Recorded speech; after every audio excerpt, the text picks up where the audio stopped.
Greetings, you all. Greetings. Welcome to another episode of Tea Crush Realty. I'm your melanated queen and your hostess. Okay. It is your real estate queen. We are creating economic ownership over here, you all. Okay. Again, we're creating economic ownership over here, you all. Excuse Tinka Tink because she's all up in the camera. Okay. She's just like Puff Daddy, all up in your videos, trying to get some action going, trying to be all up in your TV screen, y'all. So today I have titled this video basically the top mistakes that buyers make. And I think this is going to be a very, very, why are you looking at me like that? Interesting topic and a very useful topic, y'all. So if you're out there buying up all the Christmas gifts, please understand that don't spend up your down payment money, y'all. Don't spend all of your down payment money. I repeat, don't spend all of your down payment money, especially if you're trying to close on a house. All right. So I just want to say happy holidays to all of the clients out there.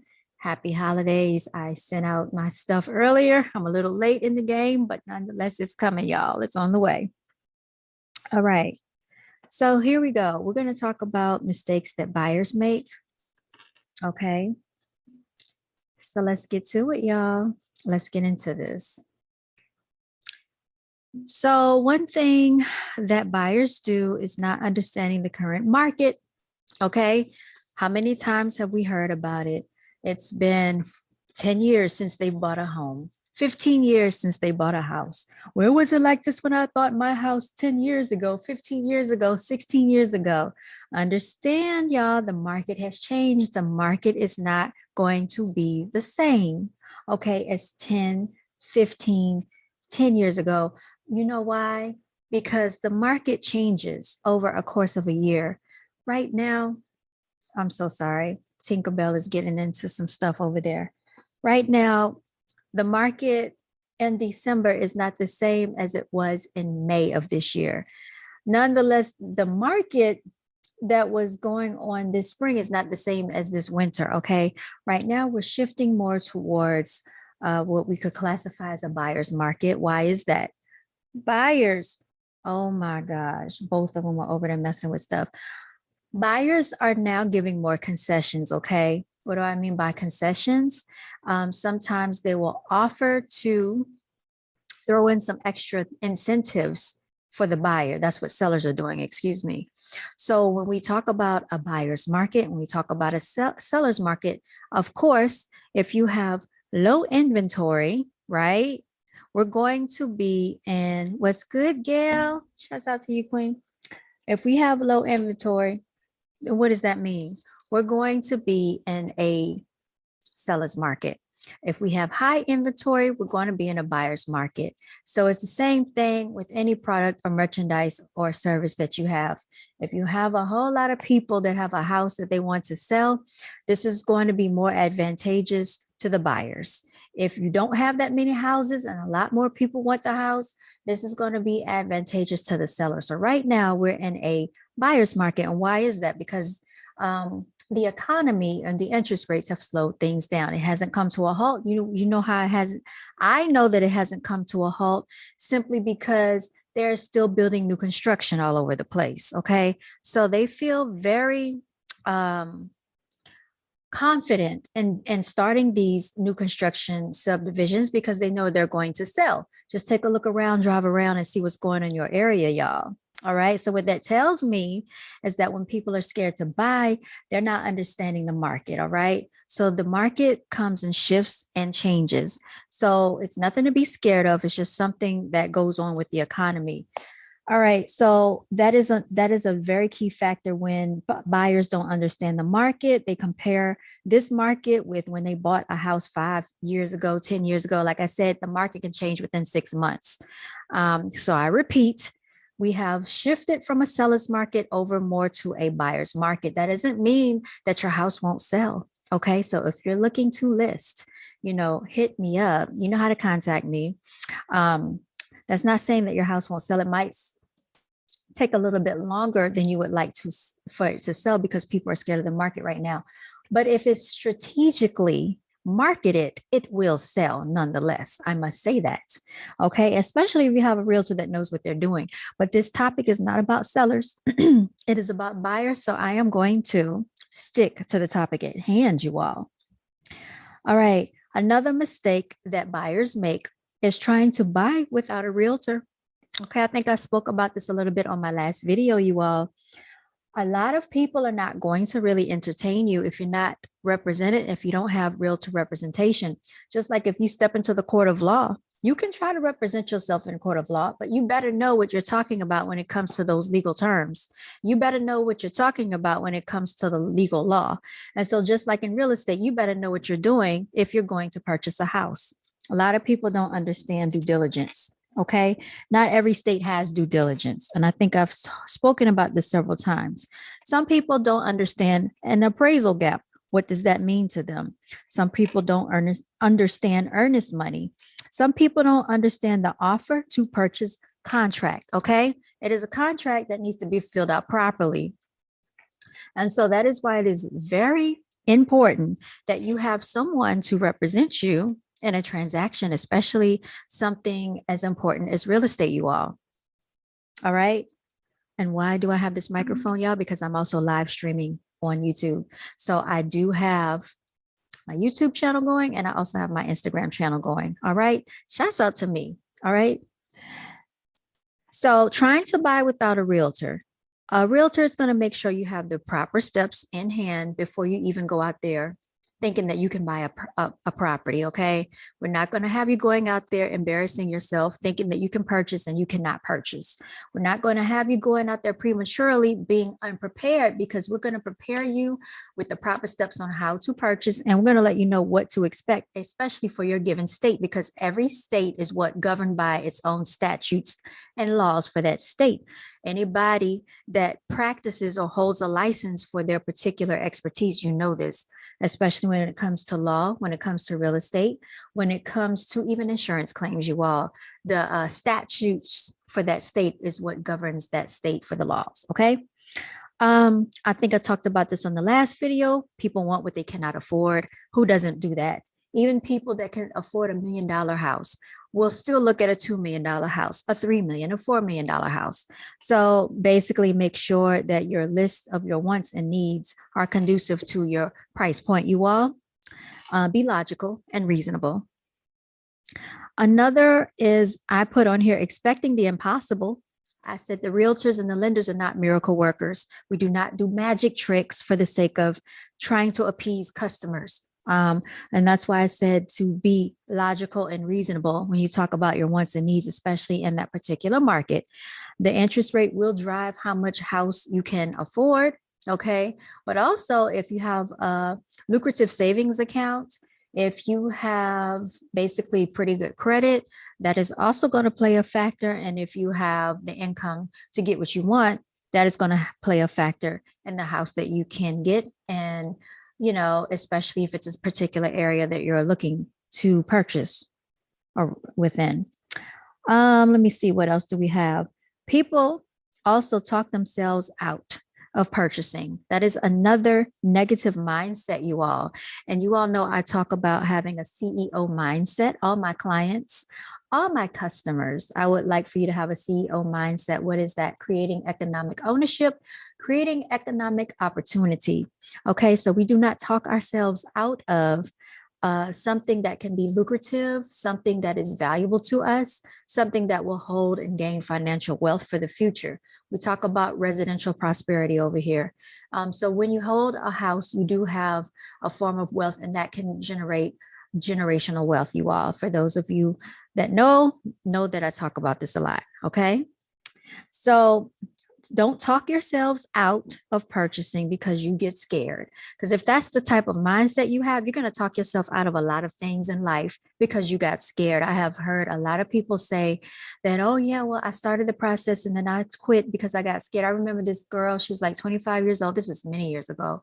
She was getting a brand new house built. And all of a sudden, she said she went back and got her money. I think they allowed her to do it. She was getting new construction. She stopped the whole process because she got scared. That is no reason for you to cut off your financial economic ownership and your economic opportunities because you got scared. Get over it. Stop being fearful. Stop operating out of fear. So that means to tell me if there was something that you wanted to do in life and it was a very lucrative position or situation that you could gain from, you're going to get scared and say, oh, I'm not going to do it because I don't know, it might be too good to be true. So basically, living in a house cannot be too good to be true for you because that's the basic bare minimum things in life that people should have, especially here in America. So I'm just going to leave it at that. Another thing I put on here is listening to others, you all.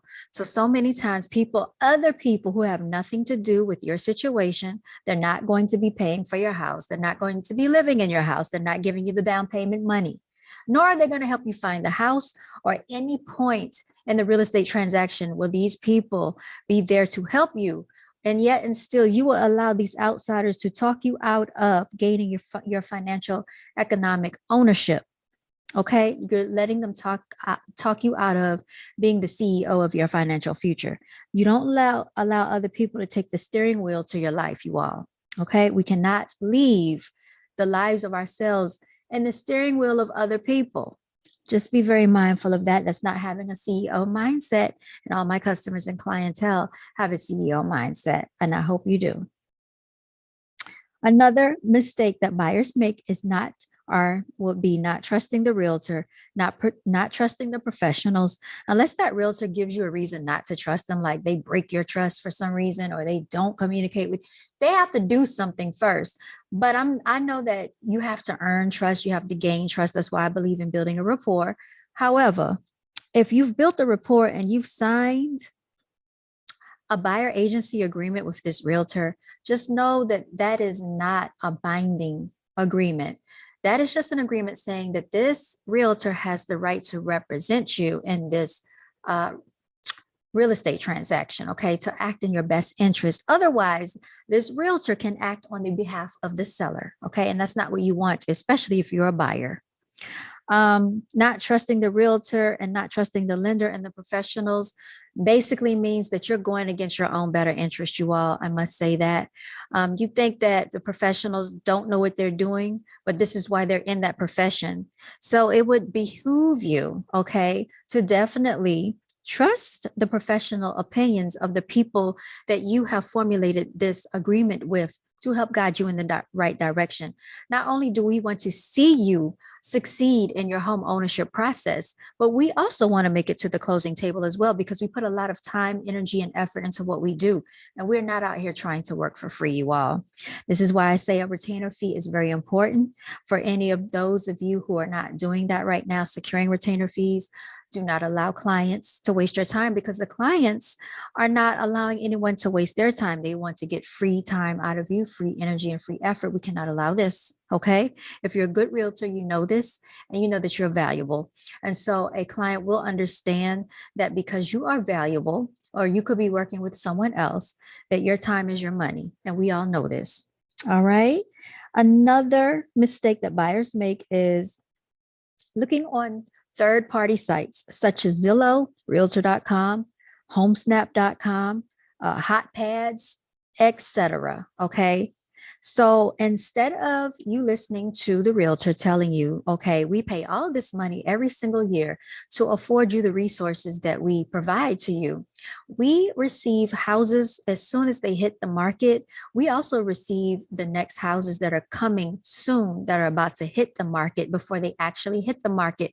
What does that mean for you as a buyer if you're working with a buyer's agent and a realtor that is serving your best interest? That means that you're going to get firsthand dibs on being able to see that next house that's coming on the market. So why would you not want to take heed to these resources that your realtor are affording you. A lot of people will forego looking at the lists that we send and go straight to Zillow and say, well, what about this? What about this house? What about this house? What about this house? What about that house? What about that house I sent you? Well, can you look this one up? Well, what about this? And you know what we have to, this is a waste of time because a lot of times these houses are outdated. They have already been taken off the market. They're already pending. They're under contract. They're in the due diligence period. And we have to tell you, this one has already been under contract. Someone already put an offer in. This is already pending. So it's no point in seeing this particular property if it's already under contract, because these third-party sites are pulling from the MLS system in which we pay for as realtors to afford to give to you so that you can utilize for your home search. So this is what I say when I say buyers don't listen to their realtors and they feel like they want to take matters into their own hands because they think they know better than the actual professional that went to school, that gets the CE credits, that goes through all these different trainings and meetings, okay, and scenarios with their other colleagues, with other tenured associates.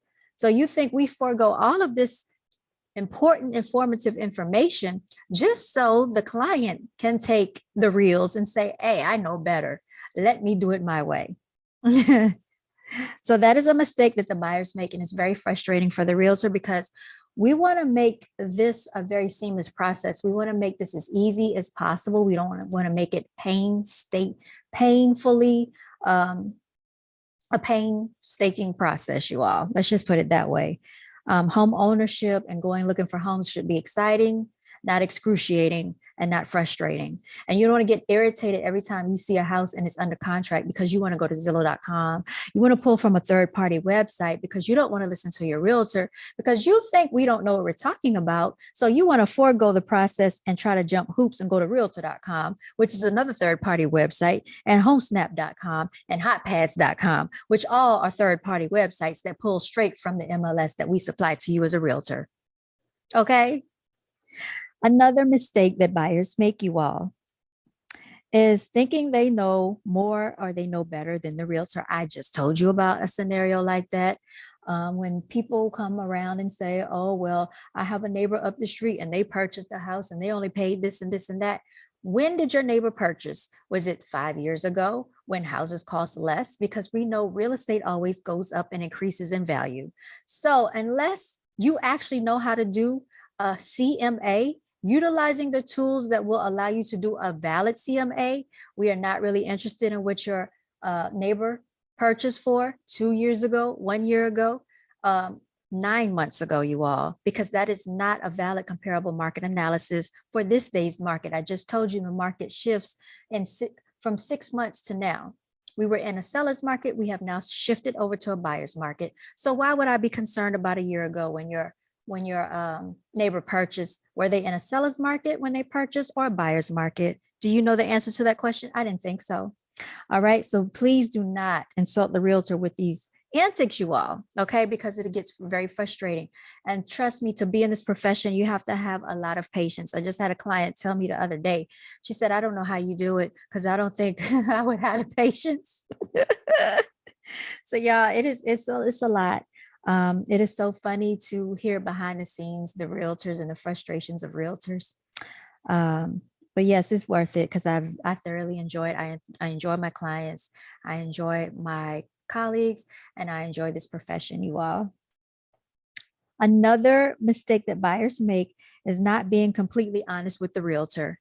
Okay, so what do I mean by not being completely honest with the realtor? What I mean is that you don't have to tell us all of your personal business, all of your personal information, but you do need to be candidly open with the realtor so they know how to best help you moving forward. For instance, if you're telling your realtor, yeah, I'm looking for a house, and you got all these dreams and aspirations about this house and what you're going to do, but you know that you're technically not ready to buy right now. You're thinking about maybe 6 months from now. Do not do that. Do not paint a picture that is not true, because you're not only wasting your time, you're wasting the realtor's time. And by the time you are ready to buy, that house is not going to be there on the market anymore, y'all. it's probably going to be gone. So what I would say is be honest with the realtor. If you know that your credit is not ready to purchase, don't paint the narrative like, oh yeah, I'm ready, willing, and able to go right now. Because as soon as that realtor talks to you, they're going to send you straight to a lender. They're going to ask for a pre-approval letter, and they're going to know whether or not you really are ready to purchase. Okay. Any good realtor would do that so they don't waste your time and their time. Um, so that's just a couple of scenarios of how buyers are not candidly open with the realtor. Sometimes, they're not disclosing things that they should disclose. If you think you're going to purchase a house and maybe you have been married and you're in a marriage and you have to sell a house in order to purchase a house. Well, guess what? I think that's very important information that this should be disclosed up front, because it takes in certain states, it takes one to buy and two to sell. So if you think you're going to put your name on the line of another house, that might not be the case, especially if you're tied into another mortgage. You might have to get something called a quit claim deed, you all. A quit claim deed allows you to forego any stake in that particular real estate property so that you can move on with your life, basically, to put it in layman's terms. And so a lot of married couples may not be familiar with that. And some couples are familiar with that if they've had a divorce or a separation. So that's very important information. You want to be candidly open and upfront and honest with your realtor. What else? Let's see. And your realtor can actually help point you in the right direction if you're facing a scenario or a situation as well. Another mistake that buyers make is not putting forth effort. All right. Take accountability. Okay. So taking accountability looks like this. If you tell the realtor, yes, I'm going to be ready to purchase in another 3 to 4 months, I'm not ready right now. Well, that means that you're actively working on your credit. You're actively working on saving. You're actively working on all the things and the steps that you need to pursue home ownership. Okay. You cannot just continue the same habits that you've been practicing that got you in the situation that you're not ready to purchase. So this is why you don't qualify. So you have to take accountability. Accountability is not making excuses. We know life happens. Everybody goes through tragic situations. But if this is something you really want and you take your financial ownership and you take your financial literacy and you take your financial future seriously, then you'll take the steps and the accountability that's necessary to make sure you secure your financial future, not just for yourself, but for your future generation. Okay. And I told you, real estate is one of the quickest ways to gain economic wealth, you all. Why do you think so many millionaires invest into real estate? Why do you think so many rappers and entertainers invest into real estate?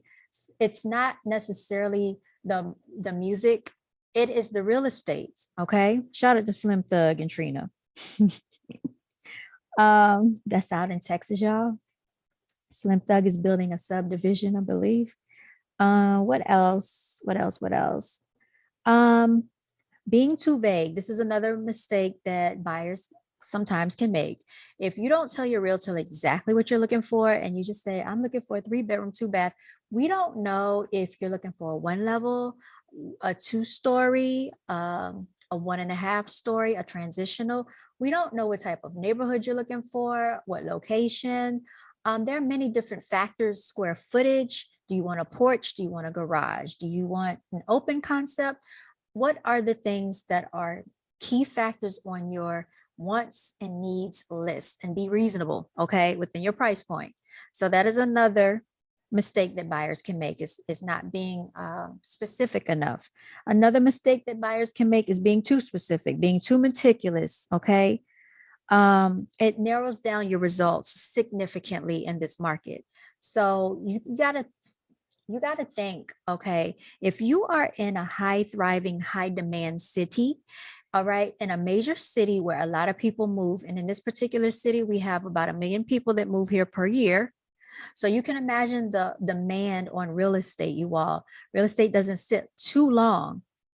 If that is the case, you cannot be too meticulous about little things that are very minute details about a house, because you will miss out on your house and you will be continuing to look, because no house is going to be the actual perfect fairy tale house for anybody. You know, and if that's the case, then you would be building your house and you have the money to do it exactly how you want it built. So we have to be, again, that goes into being realistic. Um, Another mistake that buyers make is the fact that they cannot make up their mind. They want one thing and then the next minute they want something else. They don't know what they want until they see it, you all. So sometimes a realtor might send you some things that are not exactly on your list, but it's in your price point. They think this is a great house for you based upon the wants and needs that you've told them about that accommodate you. And you write it off because you feel that, oh no, this is not something that I want. And then you actually see it in person and then you're like, oh, I love it. But then you let someone else, a little birdie gets into your ear, like we said before. Then all of a sudden you change your mind. It was a perfect house. Now it's not the perfect house. You want to be in this neighborhood. Now you want to be in that neighborhood. You wanted a 2-story. Now you want a 1 level. Going back and forth, you can't make your mind up. Okay. That is another mistake that buyers make. And this is why they do not have home ownership. Um, and then the last thing that I put on the list is thinking that they can beat out the market by waiting. I said this on my last video. If you are practicing this foolishness, please quit it. Please stop. As soon as you're able to purchase, that is when you should be purchasing your house. The market is always going to do what it's going to do with or without you. And if you don't get in while you fit in, you could miss out on your opportunity. So these are some key factors, you all, and the top mistakes that I see and I feel that buyers make. All right, when they say that they're interested in home ownership. All right, you all, I am going to be signing out. If you have any questions, any concerns, any suggestions, please feel free to reach out to me. You know how to hit me up. This has been yours truly, the real estate queen, you all. We have a CEO mindset over here, all the CEOs out there creating economic ownership and creating economic opportunities. That's what we're all about over here. All right. And I just want to send a special happy holidays once more to everybody out there. Be safe. And, you know, the next year, the new year is right around the corner.